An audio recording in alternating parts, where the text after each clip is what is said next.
오늘 주일은 주신 말씀 시편 37편 5절에서 6절 말씀을 갖고 인생의 판세를 하나님께 맡기라 하는 제목으로 하나님의 말씀을 전하도록 하겠습니다.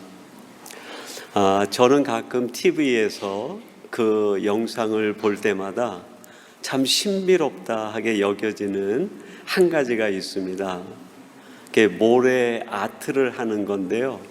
이렇게 유리 위에다가 시커먼 모래를 그냥 잔뜩 뿌려 놓습니다. 그때는 아무것도 보이지 않아요. 그냥 검은 모래만 유리판 위에 가득한데 그 예술가의 손이 한번 싹 지나고 나면 그림이 나타나는 거예요.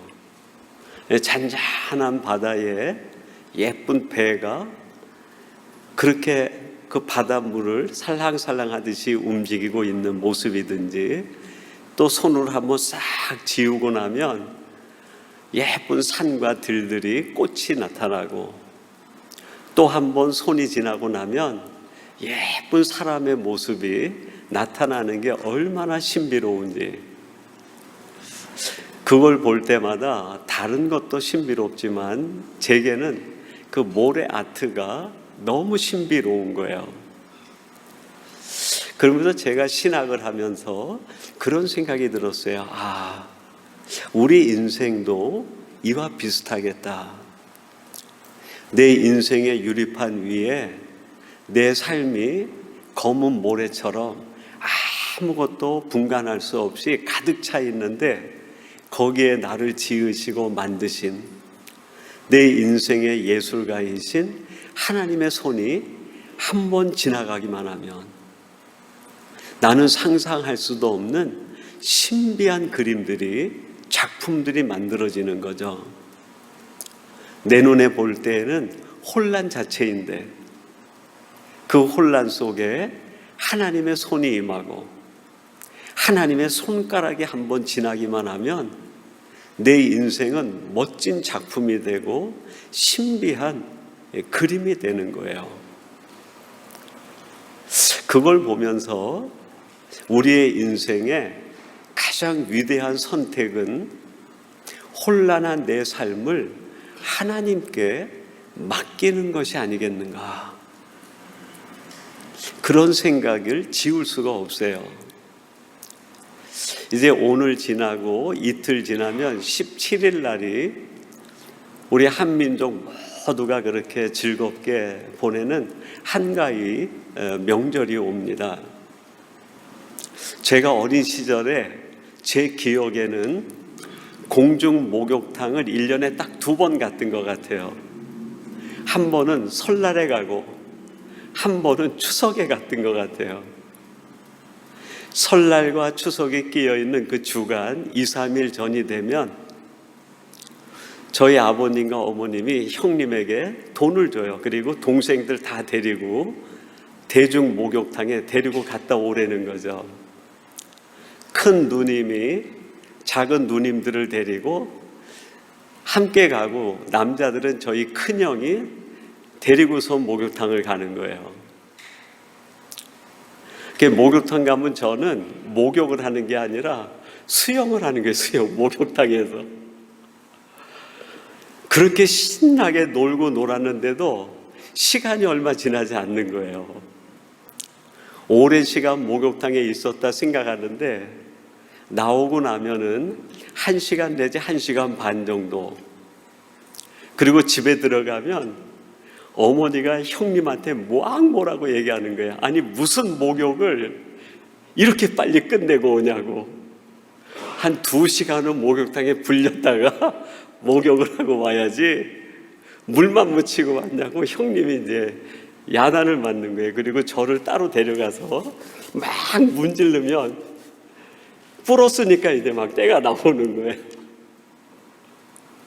근데 저희 어머니하고 누님이 목욕탕에 가면 기본이 3시간, 아침에 가면 점심 먹을 때쯤 오시는 거예요.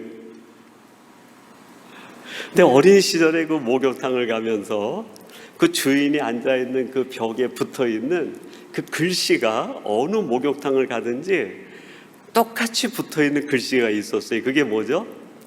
맡기지 않은 물건은 책임지지 않습니다. 그리고 그 밑에 세 글자가 있었어요. 그게 뭐죠? 주인 백. 근데 제 어린 그 초등학교 다닐 때에 맡기지 않은 물건을 책임지지 않습니다. 그건 읽을 수 있는데 그 밑에가 너무 신기했어요. 주인 백. 무슨 말인지를 몰랐어요. 근데 어느 목욕탕에 가든지 주인 백 하는 그게 똑같이 써 있는 거예요. 도대체 이게 어떤 사람 이름인가? 근데 나중에 제가 중학교에 들어가서 보니까 그게 주인을 뜻하는 거예요. 주인. 어린 시절에 본 대중 목욕탕의 풍경이고 글귀인데 그게 제가 신학을 하면서 얼마나 신학적 메시지가 담겨 있는지 그게 느껴지는 거예요. 하나님이 우리에게 성경을 통해서 하시는 말씀이 뭡니까? 너의 인생을 내게 맡겨라. 그러면 내가 책임져 줄게. 여러분, 성경 66권 전체의 메시지를 한마디로 요약한다고 하면 그게 뭘까요? 너의 인생을 내게 맡겨라. 그러면 내가 너의 인생을 책임져 줄게. 그게 성경의 핵심 메시지 아닙니까? 여러분, 오늘 본문 5절에 보면 이런 고백을 합니다. 내 길을 여호와께 맡기라. 그를 의지하면 그가 이루시고. 내 길을 나에게 맡기라. 너의 인생을 나에게 맡기라. 그리하면 내가 너의 인생을 책임져 주고 끝까지 인도해 줄 거야. 가장 위대한 선택은 뭘까요? 우리가 할 수 있는 최고의 선택, 그게 뭘까요? 저는 이 말씀을 기초해 볼 때 내 인생의 판세를, 내 인생을 하나님께 맡기는 게 가장 위대한 선택이 아니겠는가?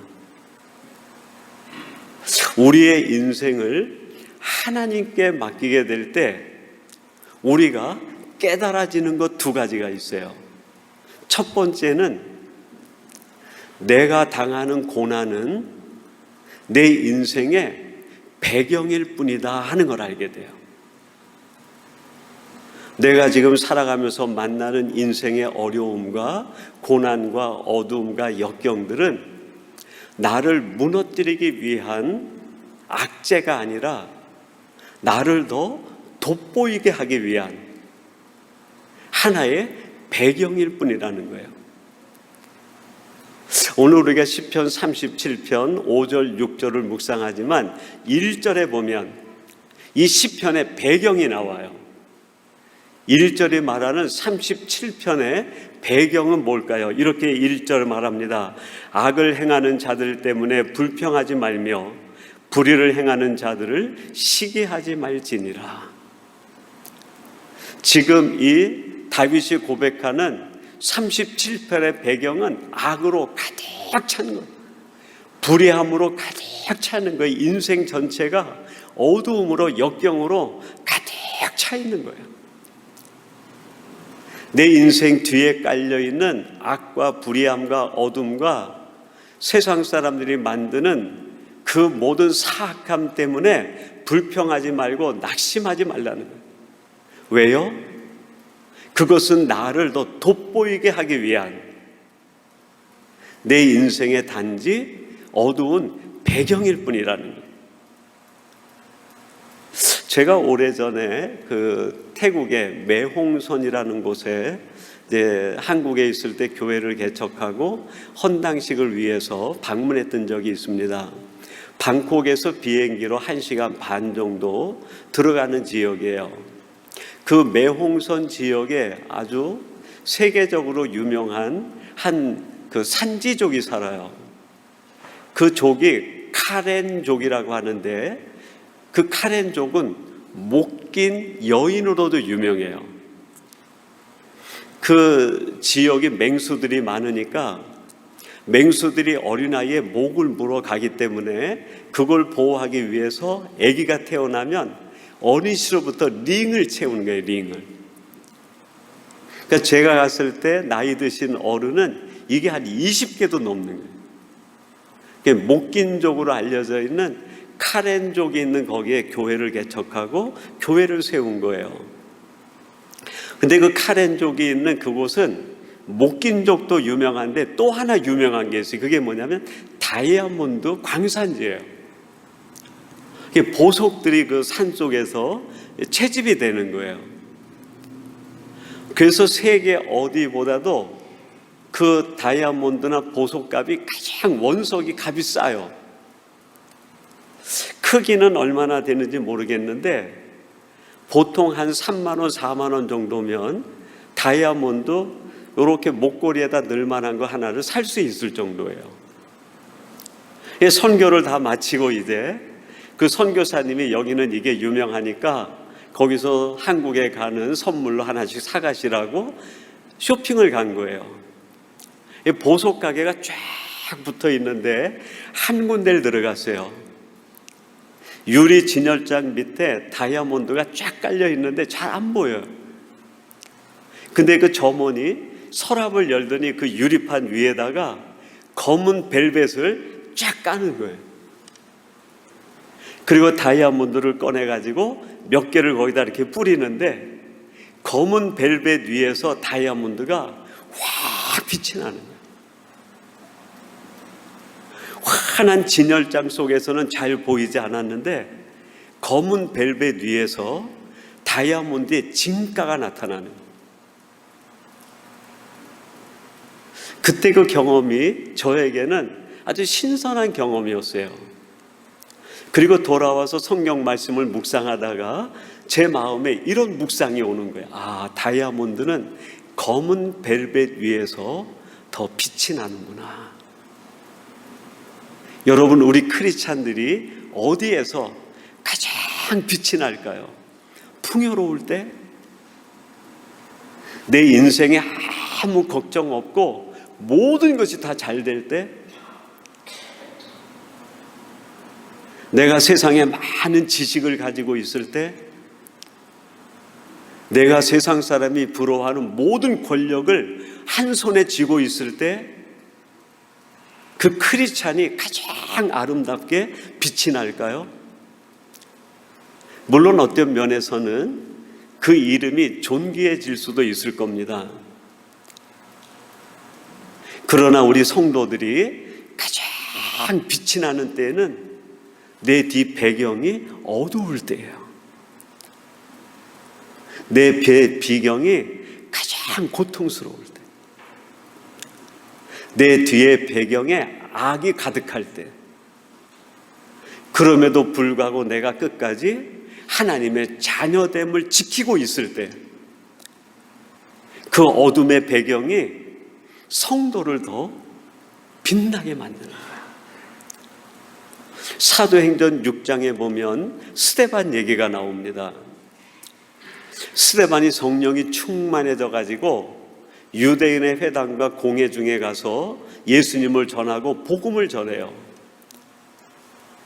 그게 극단적인 유대인들에겐 얼마나 믿게 보였는지 스데반을 죽이기 위해서 모의를 합니다. 스데반이 설교할 때 그 뒤에 배경으로 누가 있어요? 스데반을 죽이려고 모의하는 아주 사악한 유대인들이 가득 깔려 있는 거예요.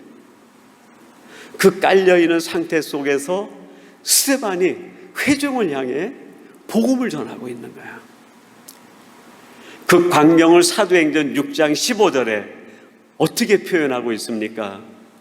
사도행전 6장 15절 이렇게 말합니다. 공회 중에 앉은 사람들이 다 스데반을 주목하여 보니 그 얼굴이 무엇과 같다고요? 천사의 얼굴과 같더라. 물론 스데반의 얼굴이 평소에도 빛이 났을 거예요. 근데 그 스데반의 얼굴이 가장 빛난 때가 언제예요? 그의 뒤 배경에 악이 가득할 때, 그 뒤 배경이 어둠으로 가득할 때, 스데반에겐 지금 박해로 인하여 죽음이 시각각 몰려오는 거예요. 스데반 인생의 최악의 순간을 만난 거예요. 가장 어두운 배경 속에서 스데반의 얼굴이 가장 빛이 나는 거예요. 하나님은 왜 우리들에게 때때로 이렇게 어두운 배경을 만들어 주실까요? 왜 내 인생에 이렇게 불확실한 검은 모래판 같이 아무것도 보이지 않는 답답한 현실을 만들어 주실까요? 오히려 그 어둠과 답답함이 하나님의 자녀다움을 더 드러내기 때문이에요. 그곳에서 여러분이 더 빛이 나고, 그곳에서 여러분이 더 하나님의 자녀다움이 돋보이기 때문에, 하나님은 우리를 너무 자랑하고 싶은 거예요. 하나님은 욥을 너무 자랑하고 싶었어요. 그래서 욥을 자랑하시는 그 이유로, 목적으로 하나님이 하신 게 있어요. 그게 뭡니까? 욥의 인생의 배경을 깜깜하게 만드신 거예요.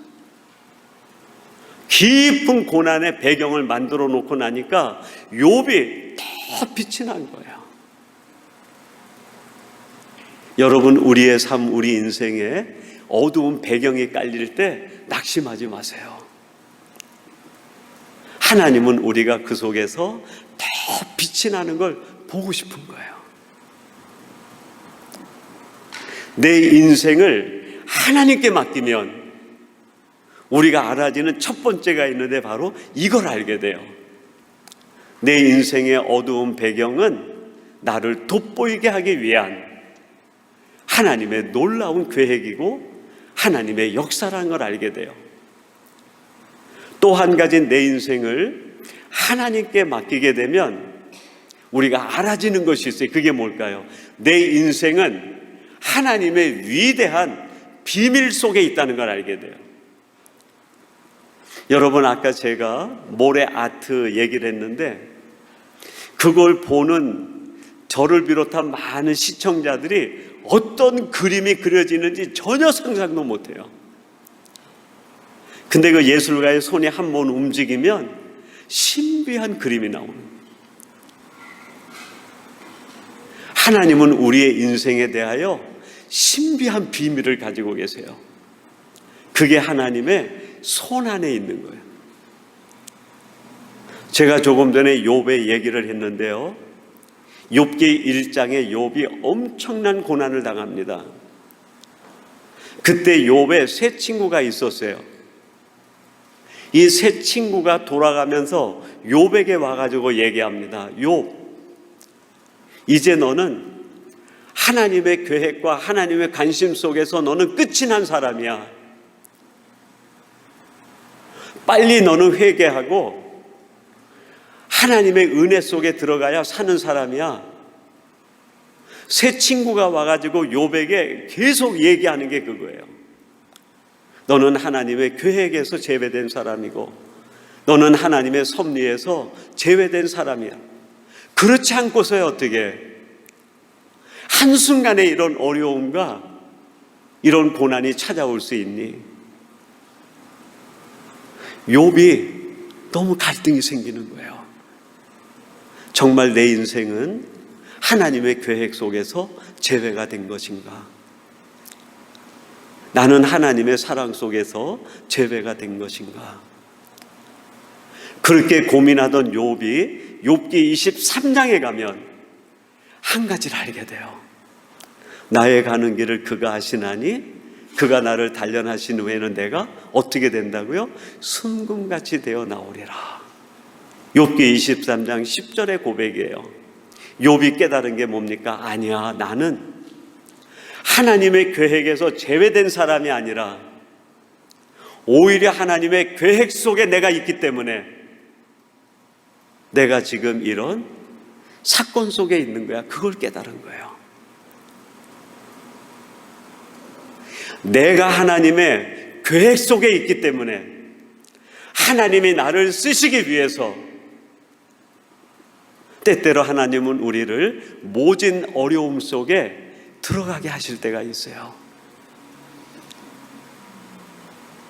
하나님의 위대한 비밀 속에 우리들이 있기 때문에 우리가 알지 못하는 일상이 찾아올 수 있는 거예요.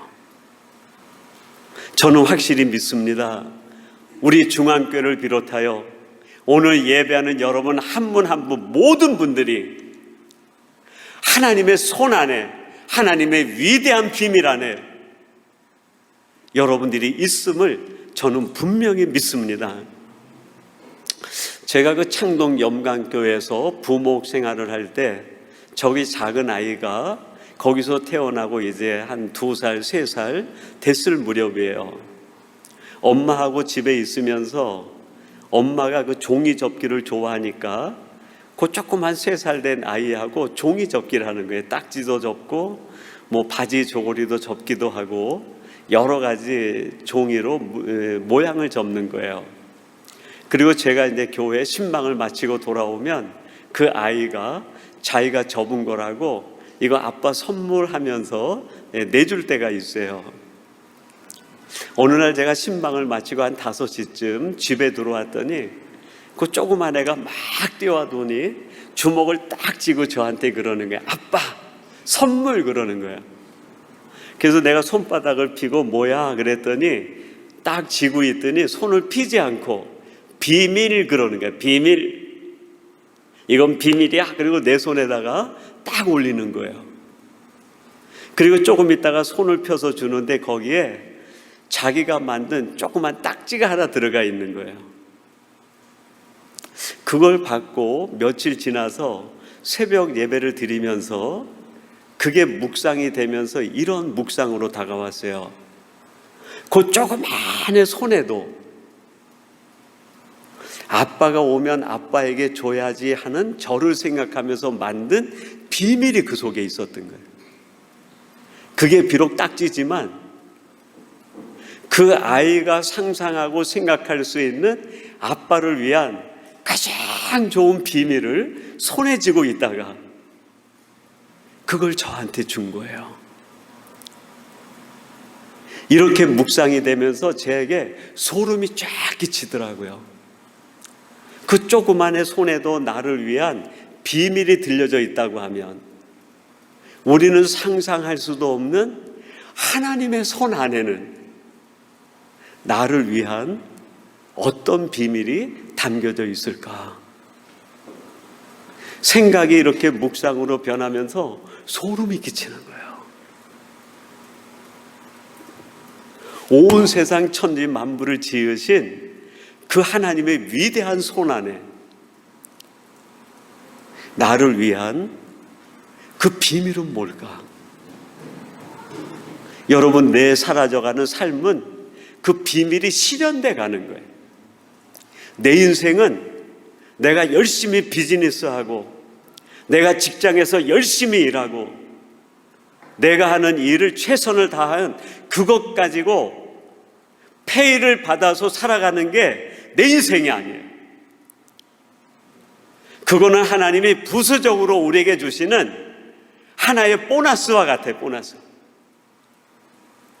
진짜 내 인생에 내 삶이 영이 되어지는 최고의 비밀은 뭘까요? 나를 위해 가지고 계신 하나님의 손 안에 있는 비밀의 비밀. 그 비밀이 이루어지면서 내 삶이 이렇게 사라지고 있는 거예요. 여러분의 삶을 한번 뒤돌아보세요. 여러분이 출생한 그때부터 오늘 이 위니펙에 살아가는 이 순간까지 여러분이 애쓰고 노력하고 수고한 그 결과로만 사라진 게 아니라 사실은 하나님의 여러분을 향한 큰 비밀이 손 안에 있었는데 그 비밀이 조금씩 이루어져서 여기까지 와 있는 거예요. 하나님의 비밀이 지금 여러분을 여기 있게 하시는 거예요. 그 하나님의 비밀이 여러분의 인생이 된 거예요. 그 비밀이 여러분을 행복하게 하고 복되게 하는 거예요. 하나님 손안의 비밀이 여러분의 지금의 인생을 만들었다고 하면 앞으로 여러분의 인생은 하나님의 손안에서 더 위대하게 만들어지는 거 아닙니까? 이걸 알게 되면 우리가 마지막 결단할 수 있는 게 있어요. 그게 뭘까요? 내 인생의 판세를 내가 핸들링하는 것이 아니라 누구에게 맡길까요? 내 인생의 설계자, 내 인생을 가장 완벽하게 만들어 가시고 나를 위해 비밀을 가지고 계신 그 하나님께 맡기게 돼요. 이게 우리가 할 수 있는 최고의 선택이에요. 이게 우리가 하실 수 있는 최고의 지혜인 거예요. 하나님께 맡기면 하나님이 이루시는 거예요. 오늘 본문 6절에 이렇게 말씀합니다. 내 의를 빛같이 나타내시며 내 공의를 정오의 빛같이 하시리로다. 하나님 앞에 맡겼더니 하나님이 우리를 빛같이 높여주신다는, 가장 존귀한 자가 되게 하신다. 창세기 26장에 보면 이삭 이야기가 나와요. 이삭이 살던 때에 흉년이 거듭들면서 더 이상 그곳에 살 수 없어가지고 애굽으로 내려가려고 합니다. 근데 하나님이 나타나셔서 애굽으로 가지 못하게 하시고 블레셋 땅 그랄로 내려가게 해요. 그랄 사람은 아주 잔혹한 사람들이었어요. 그랄로 가는 것이 쉽지 않았어요. 그런데 이삭이 어떻게 합니까? 자기 인생의 판세를 하나님께 맡기는 거예요. 하나님이 그랄로 가라고 하실 때에는 하나님의 손 안에 나를 위한 최고의 비밀이 있는 줄로 믿습니다. 이 믿음 속에 그랄로 내려가는 거예요. 하나님께서 여러분들을 위니펙으로 보내셨다고 하면 하나님은 여러분을 위한 위대한 계획을 이미 가지고 계신 거예요. 그 그랄로 내려가서 그 해에 농사를 짓는데 100배의 열매를 거둬요. 100배의 열매. 근데 그랄 사람들이 와가지고 그 땅을 빼앗아 갑니다. 그리고 골짜기로 쫓아버려요. 더 깊은 그랄 골짜기로 들어가요. 그곳에서 우물을 팠는데 물이 쏟아져 나오는 거예요. 에색이라는 우물을 팠어요. 근데 그 우물도 빼앗아 가요. 사람과 싸우지 않고 더 깊은 곳으로 가서 우물을 팝니다. 신나라고 하는 우물을 얻었어요. 그것도 빼앗아 갔어요. 사람을 대항하지 않고 이삭은 그럴 때마다 자기 인생의 어두운 배경 속에서 자기의 신앙을 더 올곧게 하고 자기 인생을 더 하나님 앞에 맡기는, 힘들면 힘들수록, 고난이 오면 올수록, 사람들로부터 어려움을 당하면 당할수록 더 자신의 인생을 하나님께 맡기는 거예요. 그리고 또 들어가서 우물을 팠어요. 물이 쏟아져 나오는데 얼마나 많은 물이 나오든지 그 우물의 이름을 르호봇이라고 지었어요. 르호봇. 르호봇이라는 이름의 뜻이 넓다, 그런 뜻이 넓다. 무슨 뜻입니까, 여러분? 인생의 판세를 하나님께 맡겼더니 하나님이 결국 넓은 곳에 이르게 하신 거예요. 하나님이 이삭에게 이런 역사를 베푸셨다고 하면 저는 믿습니다. 지금 이 시대에도 위니펙에 살아가는 여러분들을 위해서도 여러분의 인생을 하나님 앞에 맡기기만 하면 하나님은 여러분의 인생을 르호봇이 되게 하시고 넓은 곳에 이르게 하실 줄로 믿습니다. 여러분, 우리의 행복은 맡기는 데서 와요. 내 인생의 설계자, 내 인생에 대한 비밀을 가지고 계신 그분 손안에 맡기는 거예요. 하나님께 맡기면 하나님이 여러분의 가정과 여러분의 자녀들과 여러분의 인생을 책임져 주실 줄로 믿습니다. 이 놀라운 기적이 여러분에겐 일상이 되기를 주님의 이름으로 축원합니다. 우리 같이 기도하겠습니다. 하나님 아버지 감사합니다.